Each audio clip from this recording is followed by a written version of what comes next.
ಅಯ್ಯೋ ಅಯ್ಯೋ ಅಯ್ಯೋ ದೊಡ್ಡ ಕತೆ ಕಣವ, ದೊಡ್ಡ ಕತೆ. ಸುಮ್ಮನಿರು. ಮಕ್ಳಿರೋರ್ಗೊಂದು ಕತೆ ಇದ್ರೆ ಮಕ್ಳಿಲ್ದವ್ರಿಗೊಂದು ಕತೆ. ಉಣ್ಣಕ್ಕೂ ಅಲ್ಲಿಂದ ಅದೃಷ್ಟ ಮಾಡ್ಕೊಂಡು ಬಂದಿರ್ಬೇಕು ಅಂತಾರಲ್ಲ, ಅದಂತೂ ನಿಜವಾದ ಮಾತು. ಏನು ಮಾಡೋಕ್ಕೆ ಮಕ್ಕಳು ನಾವು ಸಾಕ್ತೀವಿ, ನಮ್ಮ ಕಷ್ಟ ಸುಖ ಆಯ್ತಾರೆ ಅಂತ ಕಾಲಕ್ಕೆ, ನಮ್ಮ ವಯಸ್ಸಾದ ಕಾಲಕ್ಕೆ ಅಂತ ಸಾಕ್ತೀವಿ. ಅವ್ರದಿಂದ ಅನ್ಬಾರ್ದು ನಾವು ಹಂಚ್ಕೊಳ್ಳೋ ಪರಿಸ್ಥಿತಿ ಬಂದ್ಬಿಡ್ತದೆ ಕಣಪ್ಪ. ಇವತ್ತು ಅವ್ರದ್ದು ನಡೀತು ನಮ್ದು ಏನಂತ ಹೇಳಿಯೇ ಕಣಕ್ಕ. ಏನೇನ ಮಾತಾಡ್ತಿದ್ದಲ್ಲ, ಏನಾಯ್ತು ಏನಾಯ್ತು? ನಿಮ್ಮ ಮಗನಿಗೆ ಸರಿ ಇಲ್ವಾ?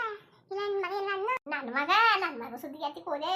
ನನ್ನ ಮಗ ರಾಜ ಕತೆ ರಾಜ ಅಂತ ಕೆಲಸ ಮಾಡಲ್ಲ. ನನ್ನ ಮಗ ಅಂತ ಕೆಲಸ ಎಲ್ಲ ಮಾಡಲ್ಲ. ಆ ತಿಮ್ಮಯ್ಯನ ಮಗ ಕಣವ, ತಿಮ್ಮಯ್ಯನ ಮಗಳ ಮಗ ಇಲ್ವಾ? ಅದೇ ಇಲ್ಲೆಲ್ಲ ಪುಂಡ್ರ ಪೋಕಿರಂಗಿದ್ದ ಓಡಾಡ್ಕೊಂಡು ದನ ಬೆಳೆ ಬೆಳ್ಕೊಂಡು ನಿಂತಿದ್ದಲ್ಲ, ಆ ನನ್ನ ಮಗ ಪಕ್ಕದೂರಲ್ಲಿ 10 ಲಕ್ಷ ರೂಪಾಯಿ ದುಡ್ಡಿಸ್ಕೊಂಡು ಮೋಸ ಮಾಡ್ಕೊಂಡು ಹೊಂಟೋಗಿದ್ದಾನಂತೆ. ಇಷ್ಟೊಂದು ಗಂಟೆ ಅವ್ರ ಮನೇಲಿ ಬಂದು ಬಾಯಿಗೆ ಬಂದಂಗೆ ಬೈದು ಆಡಿ ತಾತನ್ನ ಒಸಿ ಮನೆ ಕಳೆದ್ರೆ ನನಗಂತೂ ಕಳ್ಳು ಕಿತ್ತು ಬರಂಗಾಗ್ಬಿಡ್ತು. ಅಯ್ಯೋ ಇವತ್ತು ಅವ್ರದ್ರೊಳಗೆ ನಮ್ಮದು ಹಿಂಗೆ ಮಾಡೋನಲ್ಲ 10 ಲಕ್ಷ ರೂಪಾಯಿ ಸಾಲ ಹೆಂಗೆ ತೀರ್ಸನು ಅಂತ ಕಣ್ಣೀರು ಕಚ್ಕೊಬಿಟ್ಟ ಕಣವ. ನನಗೆ ಕಣ್ಣೀರು ಕಚ್ಕೊಬಿಟ್ಟ. ಯಾವ ಕೆಲಸ ಇದ್ದಾನಂತಲ್ಲ ಅವನು, ಕೆಲಸದಲ್ಲಿ ದುಡ್ಡು ಸಂಪಾದನೆ ಮಾಡಿ ಒಯ್ಯಿನ ಕಳಿಸ್ತಾ ಇದ್ದಾನಂತಲ್ಲ. ಅವು ಅದನ್ನೆಂತೆಲ್ಲ ಖರ್ಚು ಮಾಡ್ತಿರೋದು. ಸುಂಪುದ್ ಕಾಕ ಮಾತಾಡೆ. ಏನು ಜನಗಳು ಇಲ್ಲಿ ಕಂಡ್ರೆ ಹುಲಿ ಕಡೆ ತಂದು ಕಾಲ ಆಯಿತು ಕೂತ್ಕ. ಅಪ್ಪಾಯಿಗೆ ಒಂಚೂರು ಅನ್ನ ಬೇಯಿಸೋರಿಲ್ಲ, ಇಟ್ಟು ಬೇಯಿಸೋರಿಲ್ಲ. ಹೋಗುವಾಗ ಓದ್ನಂತೆ ಕರ್ಕೊಂಡು ಬರ್ತೀನಿ, ನಿನ್ನೂ ಕರ್ಕೊಂಡು ಮುಂಜೆ ಮಾಡ್ಕೊಂಡು ಕರ್ಕೊಂಡು ಹೋಗ್ತೀನಿ ಸುಮ್ಕಿರ್ತಾ ಕನ್ಕ ಓದ್ನಂತೆ.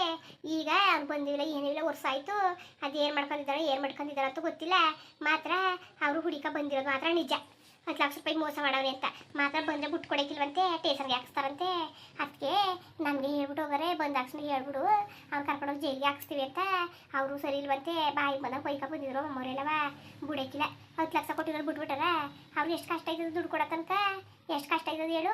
ಅವ್ರ ಕಷ್ಟ ಅವ್ರಿಗೆ ಗೊತ್ತು. ಇವರು ಇಸ್ಕೊಂಡು ದುಡ್ಡ ಪರಾರಿ ಆಗ್ಬಿಟ್ರೆ ಅವ್ರು ಸುಮ್ಮನೆ ಆಗ್ಬಿಟ್ಟಾರ. ಹೇಳು ನೀನೇ, ಈ ಬರಗಾಲದಲ್ಲಿ ದುಡ್ಡಿಲ್ದಿರೋ ಕಾಲದಲ್ಲಿ ಹೆಂಗೆ ಮಾಡೋದು ಸಣಕ? ಮಕ್ಕ ಈ ಥರ ಬುದ್ಧಿ ಕಲ್ತ್ರೆ ಓದಿಸಿ ಕಷ್ಟಪಟ್ಟು ತಿಕ್ಕ ತೊಳೆದು ಮಕ್ಕ ತೊಳೆದು ವಿದ್ಯಾವಂತರು ಮಾಡಿ ಕಳಿಸಿದ್ರಿ. ಈ ಕೆಲಸ ಮಾಡಿಬಿಟ್ರೆ ಎತ್ತವ್ರು ಏನು ಮಾಡೋದು? ಕೂಲಿನಲ್ಲಿ ಮಾಡ್ಕೊಂಡಿದ್ದಾರೆ. ವಾಸಿ ಹೋಗು, ಅದು ಯಾತಿ ಕೇಳಿ. ತಾತನ್ನ ನೋಡ್ಕೊಂಡು ದೂರದಲ್ಲಿ ಹೊಂಟೋಗ್ಬಿಡ್ತೀನಿ. ಈಗ ತಾತ ಮಗ ತೋರಿಸಿದ್ರೆ ನಾನು ಕರ್ಕೋ ಅಂತದೆ. ಇವ್ನ ಕಾಸು ದುಡ್ಡು ಸಂಪಾದನೆ ಮಾಡ್ಕೊತೀನಿ. ಮೊದಲು ಹಳ್ಳಿಗೆ ಬಂದರೆ ಏನು ಸಿಗೋಕ್ಕಿಲ್ಲ, ಇಲ್ಲಂತೂ ಏನು ಸಿಗೋಕ್ಕಿಲ್ಲ. ತಾತನ್ನ ಚೆನ್ನಾಗಿ ಇರಿಸ್ಕೋಬೇಕು. ತಾತ ನಾನು ಸಾಕೋಕ್ಕೆ ತುಂಬ ಕಷ್ಟಪಟ್ಟದೆ. ಮಗ ದೂರ ಸಂಪಾದನೆ ಮಾಡೋಕ್ಕಂತ ಕರ್ಕೊಂಡು ಹೋಗ್ತಿಲ್ಲ. ದೂರದಲ್ಲಿ ಹೆಂಗೆ ನೋಡ್ಕೊಂಡು ಹೋಗ್ತೀನಿ. ಮಾತ್ರ ಬಂದುಬಿಟ್ರೆ ಮಾತ್ರ ಅವನ್ನ ಸ್ವಾಮನ್ನ ಬುಟ್ಟಿ ಇಟ್ಕೊಡಕ್ಕಿಲ್ಲ, ಜೈಲಿಗೆ ಹಾಕ್ಸಾರಂತೆ. ಜೈಲಿಗೆ ಹಾಕ್ಸಾರಂತೆ. 10 ಲಕ್ಷ ರೂಪಾಯಿ ಮೋಸ ಮಾಡಿದಾನಂತಲ್ಲ, ಬುಟ್ಟಿ ಇಟ್ಕೊಡಕ್ಕಿಲ್ಲ. ಮಾತಾಡ್ತಾ ಇದ್ರು ಇವರು ನನ್ನ ಬಗ್ಗೆನೇ ಮಾತಾಡ್ತಾ ಕೂತವ್ರಲ್ಲ. ಹೆಂಗೆ ಗೊತ್ತಾಯ್ತು ಇವ್ರಿಗೆ? 4 ಲಕ್ಷ ಸ್ವಾಮಿಗೆ ಅಂತವ್ರೆ. ಏನೋ ಬೇರೆ ಸುತ್ತಿರ್ಬೇಕು. ತಿಮ್ಮಯ್ಯ ಸಾಕಿ ಬೆಳೆಸಿ ಸೋಮನ್ನ ಅವ್ವ ಅಪ್ಪ ಇಲ್ದಿರೋನ್ನ ಸಾಕಿ ಬೆಳೆಸಿದ್ಕೆ ಇವತ್ತು ಈ ಕೆಲಸ ಮಾಡಿದ್ರೆ ಸರಿಯಾ ನನ್ನ ಹಾಟ್ಕಡೆ ಕಳಮುರ್ಬಾ ಹಿಂಗ ಬುದ್ಧಿ ಕಲಿಯೋದು. ಆ ಒಯ್ಯನ ತಲೆ ಮೇಲೆ ಕಲ್ಲು ಹಾಕವನಲ್ಲ, ಆ ಒಯ್ಯ ಇವತ್ತು ನಾಳೆನೂ ಹೋಗಂಗ ಅವನೇ 4 ದಿನ ಚೆನ್ನಾಗಿ ಇರಿಸ್ಕೋಬೇಕು ತಾನೆ ಒಯ್ಯಿಂದ. ಅದನ್ನ ಬಿಟ್ಬಿಟ್ಟು ನನ್ನ ಮಗ ಹಿಂಗೆ ಮಾಡೋರಲ್ಲ. ಇಲ್ಲ ಅವ್ನು ಬಂದ್ಬಿಟ್ರೆ ನಾನೇ ಫೋನ್ ಮಾಡ್ಬಿಡ್ತೀನಿ. ಫೋನ್ ನಂಬರ್ ಕೊಟ್ಟವ್ರೆ, ನಾನೇ ಫೋನ್ ಮಾಡ್ಬಿಡ್ತೀನಿ. ಹೋಗ್ಲಿ ಬಿಡತ್ತಾಗೆ ಏನು ಕಂಡಿದೀಯಾ? ಬಂದಷ್ಟು ಫೋನ್ ಮಾಡ್ಬಿಟ್ಟು ಇಸ್ಕೊಟ್ಬಿಡ್ತೀನಿ ಅಂತೀಯಲ್ಲ. ಅವ್ನು ಮೋಸ ಮಾಡಿರೋದ ಆಗಲೇ 1 ವರ್ಷ ಆಯ್ತು. ಆಗ ಬರ್ದಿರೋ ಈಗ ಬಂದನ, ಅದೆಲ್ಲ ಸುಳ್ಳು. ಅವ್ನು ಬರೋಕ್ಕೂ ಬಿಡೋಕ್ಕೂ ದೊಡ್ಡ ಕಳ್ಳಾಗಿ ಕದಿಮಾಗಿ ಅವ್ನು ಅಲ್ಲೇ ಉಳ್ಕೊತಾನೆ ಕತೆ. ನೀನು ಹಿಡ್ಕೊಡೋಕ್ಕೂ ಬರೋಕಿಲ್ಲ, ಏನೂ ಇಲ್ಲ. ಸುಮ್ಕಿರು. ನಮ್ಮ ಜಾತಿಗೆ ನಮ್ಮ ಮನೆಗಳಲ್ಲಿ ನಮ್ಮನೆ ಬೈತಾರೆ. ಅವ್ರ ಮನೆ ಸುದ್ದಿ ಮಾತಾಡಿದ್ರೆ ಅದು ಯಾತಿಗೆ ಮಾತಾಡಿ ಹಂಗೆ ಅಂತಿದ್ದೀರ ಸಣಕ ನೀನು? ಅವಮ್ಮ ಬೊಯ್ಯೋದು ನೋಡ್ಬಿಟ್ರೆ ನನಗೆ ಬೇಜಾರಾಗೋದು ಕನಕ. ಅಷ್ಟ್ರ ಮಟ್ಟಿಗೆ ಯಾಕೂ ಸುಗಿತಿದ್ಲು. ಬಂದರೆ ಬುಟ್ಟಿ ಇಟ್ಕೊಡಕ್ಕಿಲ್ವಂತೆ ಅವಳು. ಅದಕ್ಕೆ ಬಾರಿ ಕಾಟಿಯಾಗವಳೆ. ಸಾಯ ಜೀವಕ್ಕೆ ಒಂದು ದಿವಸ ನೆಮ್ಮದಿ ಬೇಡವಾ? ನೆಮ್ಮದಿ ಬಿಡ. ನನಗೆ ಕಂಡ ಸುದ್ದಿ ಹಂಗಿದ್ರು ಊರಿಲ್ಲರೂ ಊಟಕ್ಕೆ ಹೋಗ್ಬಾರ್ದು.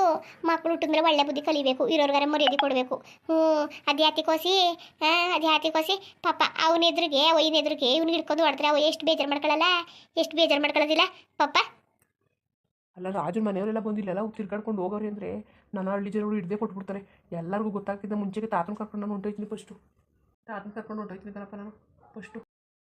ಯಾರ ಕಡೆ ನಿಂತಂಗಾಯ್ತು ಅಲ್ವಾ? ಆರಾಮಾಗಾಯ್ತು. ಏನು ಸಾರು ಒಂದಿಲ್ಲ ಕತೆ. ಸುಮ್ಮನಿರು. ಇಲ್ಲಿ ಪನಿಗಳಲ್ವಾ ಅಷ್ಟಂಗಂತ ಕತೆ ಯಾಕಂಡಲ್ಲ. ಯಾಕೆ ಅಟ್ಟಿದ್ದಕ್ಕೂ ಬರ್ದಂಗ ಅದೆಯಲ್ಲ ನೀನು? ಅಟ್ಟಿದ್ದಕ್ಕೆ ಬರಬೇಕು ತಾನೇ. ಅಯ್ಯೋ ಕೆಲಸಕ್ಕೆ ಸುಮ್ಕಿರು. ಕೆಲಸ ಎಲ್ಗೂ ಬರೋಕ್ಕಾಗಲ್ಲ, ಹೋಗೋಕ್ಕಾಗಲ್ಲ. ಏನು ಮಾಡೋದು? ಬ್ಯಾಸ್ಗೆ ಮನೆ ಒಳಗೆ ಇರೋಕ್ಕಾಗಲ್ಲ ಕಣವ. ಮನೆ ಒಳಗೆ ಇರೋಕ್ಕಾಗಲ್ಲ. ಎಲ್ಲೋದ್ರೂ ಸೆಕೆ, ನೀರು ಕುಡಿಯೋಕೆ ಅವು ಬೆಚ್ಚಗಿರ್ತವೆ. ಅಯ್ಯೋ ಸಾಕಾಗಿ ಹೋಗ್ಬಿಟ್ಟಿದೆ. ಆ ದೇವೇಂದ್ರ ಯಾಕಡೆ ಉತ್ಕೊಬಿಟ್ಟವನಲ್ಲ. ಮಳೆ ಉಳಿದ್ರೆ ಹೊಲ ಮನೆ ಉಳಿಸ್ಬಿಟ್ಟು ಈಗ ಹೊಲಕ್ಕೆಲ್ಲ ಬಿತ್ತನಾಕ ಟೈಮು ಉಗಾದಿನೂ ಕಳೀತು, ಮಳೆನೂ ಇದಿಲ್ಲ. ಇವರು ಏನು ಮಾಡಬೇಕು ಅಂತ ಗೊತ್ತಾಯ್ತಾ ಇಲ್ಲ. ಜೀವನ ಮಾಡೋದೇ ಕಷ್ಟವಾಗ್ಬಿಟ್ಟದೆ. ಹೆಂಗೆ ಮಾಡೋದು ಜೀವನ ಕೂಡ? ಅಯ್ಯೋ ಹಿಂಗೆ ಮಾಡೋದು ಕಷ್ಟ. ಕಳ್ತರ ಮಾಡ್ಕೊಳ್ಳೋರು ಮಾತ್ರ ಅವ್ರಿಗೆ ಸರಿ. ಅಷ್ಟು ಬಿಟ್ರೆ ಯಾರ ಕರ್ರಿಗೆ ಏನೂ ಇಲ್ಲ. ಏನು ಮಾಡೋಕ್ಕದು? ಹೆಂಗ ಪಾಪ ಸಿದ್ದರಾಮಯ್ಯ ಹಕ್ಕಿ ಕೊಡ್ತಾನೆ, ಉಡ್ಕೊಂಡು ಮನೇಲಿರೋದು ಅಷ್ಟೇ. ಮದುವೆ ಮುಂಜಿ ಮಾಡೋದು ಹೆಂಗೆ? ಮಕ್ಕಳು ಮರಿ ಬಟ್ಟೆ ಬರೀ ತಂದಿಯೋದು ಹೆಂಗೆ? ಸಾಕೋದು ಹೆಂಗೆ? ಅಕ್ಕಿಯರ ಕೊಡ್ತಾನೆ ಇಲ್ಲ ಅನ್ನಂಗಿಲ್ಲ. ಅಯ್ಯ 2,000 ರೂಪಾಯಿ ದುಡ್ಡು ಹಾಕ್ತಾನೆ. ಹೆಂಗೋ ಮನೆಗೆ ಖರ್ಚು ಮಾಡ್ಕೊಂಡು ಕಾಲ ಕಳೆಯೋರು ಅವರೇ ಇಲ್ಲ ಅಂತ ಹೇಳಕ್ಕಿಲ್ಲ. ಆದ್ರೆ ಮಕ್ಕಳು ಮರಿ ಸಾಕೋರು ಬಾರಿ ಕಷ್ಟ ಕಣಪ್ಪ, ಕಷ್ಟ. ಅಯ್ಯೋ ಒಳ್ಳೆಯ ಉತ್ಕೊಬಿಟ್ನಲ್ಲ, ಇರಕ್ತಾರೆ ಐತಿರದ ಸೆಕೆ ಸೆಕೆ. ಅಯ್ಯೋ ಅಯ್ಯೋ ಅಯ್ಯೋ, ಇಂಥ ಹಳ್ಳಿಗಳಲ್ಲಿ ಹಿಂಗಲ್ಲ, ಸಿಟಿಗಳಲ್ಲಿ ಇನ್ಯಾವ ಥರ ಅವಪ್ಪ. ಮರ ಮಂಡಿ ಮಡಿಕೊಂಡು ಇಪ್ಪಟ್ಟು ಸೆಕೆಯಲ್ಲ. ಸಿಟಿಲಿ ಮರ ಇಲ್ಲ, ಮಂಡಿ ಇಲ್ಲ, ಆ ಕಡೆ ಈ ಕಡೆ ಗಾಳಿ ಬಿಸಿ ಇಲ್ಲ, ಮನೆಗಳೆಲ್ಲವ ಎಲ್ಲ ನಿಂತ್ಕೊಂಡವೆ, ಗಾಡಿ ಗಿಡಿಗಳು ಓಡಾಡ್ತವೆ, ಅದ್ರ ಒದೆ ಪದೇ ಎತ್ತಾಗೂ ಹೋಗಿಲ್ಲ. ಎಲ್ಲ ಮನಸ್ಸಿಗೆ ತುಂಬ್ಕೊಂಡು ಚಂದ ಹುಷಾರಿದ್ದಾಗ ಅನ್ಭವಿಸಿದೆ. ಇನ್ನೇಕೆ ಹುಷಾರಿಲ್ಲ ಅಂತ ಸಿಟಿ ಕಡೆ ಅದಕ್ಕಿಯ. ಯಾವ ಊಟ ಕಟ್ಕೊಂಡು ಏನಪ್ಪ ನನಗೆ, ಯಾವ ಊಟ ಕಟ್ಕೊಂಡು ಏನು ಸಾಕಿದ ಮೊಮ್ಮಗ ಕೈಗೆ ಬಂದೋದು ಬಾಯಿ ಬರ್ನಿಲ್ಲ ಅಂತ ಸಾಕಿ ದೊಡ್ಡವ್ರು ಮಾಡಿದವನು ಇವತ್ತು ನನ್ನ ಕಣ್ಣು ಮುಂದಿಲ್ಲ. ಏನು ಮಾಡೋಕ್ಕೆ, ಯಾವ ಊಟ ಬೇಡ ಏನು ಬೇಡ, ಆದರೂ ಅನ್ನದ ಮೇಲೆ ಅಹಂಕಾರ ಆಡಬೇಡ್ದು, ಹೊಟ್ಟೆಗೆ ಜೀವ ಉಳಿಸ್ಕೊಳಕ್ಕೆ ಆದಷ್ಟು ಇರಲೇಬೇಕು. ಏನು ಮಾಡೋದು, ನನ್ನ ಮಗನಿಗೋಸ್ಕರ ಬದುಕಬೇಕಲ್ಲ. ದೇವರೇ ಇನ್ನೊಂದಷ್ಟು ಆಯಿಸ್ಕೊಡಪ್ಪ ಅಂತ ಕೇಳ್ತಿದೆ. ಇವತ್ತು ನಾನು ಯಾಕೆ ಬದುಕಬೇಕು, ಇವತ್ತೇ ಪ್ರಾಣ ಬಿಡ್ಬಿಡ್ತೀನಿ. ಭಗವಂತ ಯಮರಾಯ ನನ್ನ ಪ್ರಾಣ ತೆಗೆದುಬಿಡಪ್ಪ, ಇವತ್ತೇ ಹೊಟ್ಟೋಯ್ತೀನಿ ಕಣಪ್ಪ, ನಾನು ಇರೋಕ್ಕಿಲ್ಲ ಕಣಪ್ಪ. ನನ್ನ ಮೊಮ್ಮಗನ ಮೋಸ ಮಾಡಿದ್ಮೇಲೆ ನಾನು ಯಾಕೆ ಬದುಕಿರ್ಬೇಕು. ನನ್ನ ಕೈನಿಂದ ಬೆಳೆಸಿ ತುತ್ತು ಕೊಟ್ಟು ಬೆಳೆಸ್ತವ್ರು ನನಗಿಂತ ಮೋಸ ಮಾಡ್ಬಿಟ್ಟಲ್ಲ. ತಾತನಾದ್ರೂ ಜ್ಞಾಪನಾಗಿರುವ 1 ವರ್ಷ ಆಯಿತು ನನ್ನ ಮಗನ ಕಾಯ್ಕೊಂಡು ದಾರಿನೇ ನೋಡ್ತಾ ಕೂತೀನಿ. ಆಗ ಈಗ ಹೋಗೋ ಜೀವಕ್ಕೆ ಬಂದು ಮಗ ತೋರಿಸ್ನಿಲ್ವಲ್ಲ. ಅಯ್ಯೋ ಭಗವಂತ, ಅಯ್ಯೋ ಮಗನೇ, ನಿನ್ಗೋಸ್ಕರ ಕಾಯ್ಕೊಂಡು ಕೂತಿದ್ದಲ್ಲಪ್ಪ. ಬಾಪ್ಪ ಮಗನೇ, ಅನ್ನ ಇಟ್ಕೊಂಡು ನಿನ್ಗೋಸ್ಕರ ಕಾಯ್ಕೊಂಡು ಕೂತಿದ್ದೆ ಕಣ ಮಗನೇ. ಚೆನ್ನಾಗಿದೀಯಾ? ಈಗ ಅದು ಇದು ಅಂತ ಏನು ಕೇಳಕೋಬೇಡ, ಎದ್ ಬಾಯಿಗೆ ನನ್ನ ಜೊತೆ ನೀನು. ಎಲ್ಗಪ್ಪ ಈ ಸಾಯ ಮುಚ್ಕೊಂಡು ಎಲ್ಗಪ್ಪ ಕರ್ದಿ? ಸಾಯಕ್ಕಿಂತ ಮುಂಚೆಗೆ ಒಂದ್ಸತಿ ನಿನ್ನ ನೋಡ್ಕೋಬೇಕು ಅನ್ಕೊಂಡು ಬಂದೆ ಕಣಪ್ಪ. ನೋಡಪ್ಪ, ನನ್ನ ಕೊನೆಯದು ಒಂದೇ ಒಂದು ಆಸೆ ಕಣಪ್ಪ, ಇನ್ನೇನು ಬೇಡ ಕಣಪ್ಪ. ನಾನು ಒಂದೇ ಒಂದು ಆಸೆ ಈಡೇರಿಸ್ಬಿಟ್ರೆ ಸಾಕು ಕಣಪ್ಪ. ನಾನು ಬದುಕಿದ್ಗೂ ಸಾರ್ಥಕವಾಯ್ತದೆ. ನನ್ನ ಕಣ್ಣು ಮುಂದೆ ಒಂದು ಒಳ್ಳೆ ಹುಡುಗಿ ನೋಡಿ ಮದುವೆ ಮಾಡ್ಕೊಬಿಡಪ್ಪ, ನನಗೆ ಅಷ್ಟೇ ಸಾಕು ಕಣಪ್ಪ. ನಾನು ಸತ್ರುವೆ ನನ್ನ ಆತ್ಮ ಸುತ್ತಾಡ್ತದೆ ಕಣಪ್ಪ, ನಿನ್ನ ಒಂಟಿಯಾಗಿ ಬಿಟ್ಬಿಟ್ಟು ಹೋದೆ ಅಂತ. ಅದನ್ನ ಮಾತ್ರ ನಾನು ನೋಯಿಸ್ಬೇಡ ಕಣಪ್ಪ. ಎಲ್ಲಾದರೂ ನೀನು ಒಂದು ಹೆಣ್ಣು ಹುಡುಗಿ ಮದುವೆ ಮಾಡ್ಕಪ್ಪ. ಈಗಲೇ ಕೆಲಸ ಹುಡುಕೊಂಡಿದ್ದೀನಿ. ಕೆಲಸ ಮಾಡಿಬಿಟ್ಟು ಆಮೇಲೆ ಹುಡುಕೊಂಡು ಮದುವೆ ಆಯ್ತೀನಿ. 25,000 ಸಂಬಳ, ಆಮೇಲೆ ಮನೆ ಮಾಡ್ಕೊತೀನಿ, ಬಾಡಿಗೆ ಕಟ್ಕೊಂಡು ಬಾತ ನಾವೆಲ್ಲ ಹೋಗಿ ಉಳ್ಕೊಬಿಡೋದ. ನೀನು ಇಷ್ಟಂಗೆ ಮದುವೆ ಮಾಡ್ಕೊಳಕಾಯ್ತದೆ. ಅಯ್ಯೋ ನನ್ನ ಮಗನೇ, ನನ್ನ ಎಲ್ಲ ನಿನ್ನ ಬಗ್ಗೆ ಕೆಟ್ಟದ್ದು ಹೇಳ್ತಿದ್ರು ಕಣಪ್ಪ. ನಾನು ನಿಜ ಅನ್ಕೊಬಿಟ್ಟಿದೆ. ಅಯ್ಯೋ ನನ್ನ ಮಗ ಎಷ್ಟು ಒಳ್ಳೆ ಮಗ.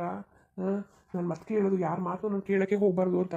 ಆದ್ರೂ ನನ್ನ ಮೊಮ್ಮಗ ಎಂಥವನು ಅಂತ ನನಗೊತ್ತು. ನಾನು ಸಾಕಿರೋ ಮಗ, ನಾನು ತುತ್ತು ಕೊಟ್ಟು ಸಾಕಿರೋ ಮಗ ನನ್ನ ಉಳಿಸ್ತಾರೆ, ನನಗೆ ಗೊತ್ತು. ಯಾಕಪ್ಪ ಹಿಂಗೆ ಅರ್ಜೆಂಟ್ ಮಾಡಿ ನೀನು? ಯಾಕೆ ಅರ್ಜೆಂಟ್ ಮಾಡಿಯೇ? ಈ ಮುದ್ಕನ ಕಥೆಯ ಬಿಟ್ಬಿಡು. ಈ ಮುದ್ಕ ನಿನ್ನ ನೋಡೋದೇನೋ ಅಂತ ಅನ್ಕೊಂಡಿದ್ದೆ. ಇವತ್ತು ನೀನು ಬಂದು ಕೂತಿದ್ದೆ ಅಂದರೆ ನಂಬಕ್ಕೆ ಆಯ್ತಾ ಇಲ್ಲ ನನಗೆ. ಆಯಿತಾ, ನಿನ್ನ ಜೀವನ ನೀನು ಮಾಡಪ್ಪ, ನಾನು ತಲೆಗೆ ಎಡ್ಸ್ಕೊಬೇಡ. ಆಮೇಲೆ ಯಾಕರಪ್ಪ 10 ಲಕ್ಷ ರೂಪಾಯಿ ಇಸ್ಕೊಂಡು ಮೋಸ ಮಾಡೋನೇ ಸೋಮ ಅಂತ ಬಂದಿದ್ರು ಕಣಪ್ಪ. ನಾನು ಅನ್ಕೊಂಡೆ ಅಷ್ಟೇ, ನಂಬಲಿಲ್ಲ. ನನ್ನ ಮೊಮ್ಮಗ ಅಂತೇವನಲ್ಲ ಅಂತ ನನಗೆ ಗೊತ್ತು. ನೀನು ಹಂಗೆಲ್ಲ ಮಾಡಿಲ್ಲ ಅಲ್ವಪ್ಪ, ಮೋಸ ಮಾಡಿಲ್ಲ ಅಲ್ವಪ್ಪ. ಬೇರೆಯವ್ರ ಮಾತು ಕೇಳ್ಬೇಡಕ್ಕಂತ ನೀನು. ನೀನು ಏನು ಗೊತ್ತಾ, ಜನಗಳು ನಮ್ಮ ಕಂಡ್ರೆ ಹೊಟ್ಟೆ ಕಿಚ್ಚು. ನಾನು ಚೆನ್ನಾಗಿ ಓದಿ ಸಿಟಿಗೆ ಹೋಗಿ ಸೇರ್ಕೊಂಡು ದುಡ್ಡು ಸಂಪಾದನೆ ಮಾಡಿದ್ರೆ ನಮ್ಮ ಹಳ್ಳಿ ಜನಗಳಿಗೆ ಆಯ್ಕಿಲ್ಲ. ಅದಕ್ಕೆ ಏನೇನಾದರೂ ಒಂದು ಕತೆ ಹೇಳ್ಕೊಂಡು ಬರ್ತಾ ಇರ್ತಾರೆ. ನೀನು ಯಾವುದಕ್ಕೂ ತಲೆ ಕೆಡ್ಸ್ಕೊಬೇಡ್ದು. ಬೇರಪ್ಪ, ನನಗೆ ಗೊತ್ತು ನೀನು ಮೋಸ ಮಾಡಿಕ್ಕಿಲ್ಲ. ನನಗೆ ಗೊತ್ತು. ನನಗೆ ನನ್ನ ಮಗ ಒಳ್ಳೆಯವನು. ನಾನು ಈ ತಿಮ್ಮಯ್ಯ ಸಾಕಿರೋದು, ನನ್ನ ಮಗನ ಇಡ್ಲಿ ಬೇರೆ ಕೊಡ್ಸ್ಕೊಂಡು ಸಾಕಿರೋದು. ಅವನು ನನಗೆ ಮೋಸ ಮಾಡ್ಬಿಟ್ಟನ, ನನಗೆ ಗೊತ್ತು. ಯಾಕಪ್ಪ ಈ ತಾತ ಏನು ಅನ್ಯಾಯ ಮಾಡಿದ, ಏನು ಮೋಸ ಮಾಡಿದ? ಯಾಕಪ್ಪ ನಿನ್ನ ನೋಡೋಕ್ಕೆ ಬರ್ನಿಲ್ವಲ್ಲಪ್ಪ ನಿನ್ನ? ನೀನು ನಾನು ಬರ್ದಿರೋದು ಎಷ್ಟು ಕಷ್ಟಪಟ್ಟಿದ್ದೀನಿ ಗೊತ್ತಪ್ಪ. ದಾರಿನೇ ನೋಡೀನಿ, ದಾರಿನೇ ಗೊತ್ತಾ. ಹೊತ್ತರ ಹೊತ್ತು ಕೂತ್ಕೊಂಡ್ರೆ ರಾತ್ರಿ 10 ಗಂಟೆ ಗಂಟಲು ದಾರಿ ನೋಡೀನಿ. ನನ್ನ ಮಗ ಈಗ ಬರ್ತಾನೆ ನನ್ನ ಗಳಿಗೆ ಬರ್ತಾನೆ ಅಂತ. ಇಲ್ಲ ಕಣಪ್ಪ, ಇವತ್ತು ಬಂದಿದ್ದೀನಿ ನೋಡಪ್ಪ, ತಟ್ಟೆಗೆ ಅನ್ನ ಹಾಕೊಂಡು ಭಗವಂತನ ಬೇಡ್ತಾ ಇದ್ದೆ, ನನಗೆ ಇನ್ನೂ ಯಾಕೆ ಜೀವ ಮುಗಿದಿದೆ ಅಂತ. ಅಷ್ಟರಲ್ಲಿ ನೀನು ಬಂದೆ. ಆ ಭಗವಂತನಿಗೆ ನನ್ನ ಕಷ್ಟ ಅರ್ಥ ಆಗ್ಬಿಡ್ತು ಕಣಪ್ಪ. ಇಲ್ಲ ಕಣಪ್ಪ, ನಾನು ಬರೀಕಿಲ್ಲ. ನಿನ್ನ ಜೀವನ ನೀನು ಸಾಕು, ಖುಷಿ ಆಗ್ಬಿಟ್ಟೆ ನಾನು. ಒಂದೇ ಸೇರಪ್ಪ ಈ ತಾತನಿಗೋಸ್ಕರ. ಇದು ಒಂದೇ ಒಂದಿರ ಇರು, ತರತ್ತೇ ಹೋಗ್ಬಿಡ್ಬೇಕಲ್ಲಪ್ಪ. ಆಗಲ್ಲ ತಾತ, ನನ್ನ ಕೆಲಸ ಟೈಮ್ ಆಯ್ತದೆ. ತಾತನ್ಕಿಂತ ಹೆಚ್ಚಾಗಿ ನಿನ್ನ ಕೆಲಸನೇ ಹೆಚ್ಚಾ? ಬಿಡು ತಾತ, ನಿನ್ಗೋಸ್ಕರ ಹುಡ್ಕತೀನಿ. ಮುಂದುವರಿಯುವುದು ಹಂಗೆ. ವಿಡಿಯೋ ಹೆಂಗಿತ್ತು ಅಂದ್ಬಿಟ್ಟು ದಯವಿಟ್ಟು ಕಮೆಂಟ್ಸ್ ಮಾಡಿ ತಿಳಿಸಿ. ಇನ್ನೂ ನಮ್ಮ ಚಾನಲ್ಗೆ ಸಬ್ಸ್ಕ್ರೈಬ್ ಮಾಡ್ಕೊಂಡಿಲ್ಲ, ದಯವಿಟ್ಟು ಸಬ್ಸ್ಕ್ರೈಬ್ ಮಾಡ್ಕೊಳ್ಳಿ. ಹಾಗೆ ವಿಡಿಯೋ ನೋಡೋಕ್ಕೆ ಧನ್ಯವಾದಗಳು. ಎಲ್ಲರಿಗೂ ನಮಸ್ಕಾರ. ಹಂಗೆ ಹಳ್ಳಿ ಸಪೋರ್ಟ್ ಮಾಡಿ.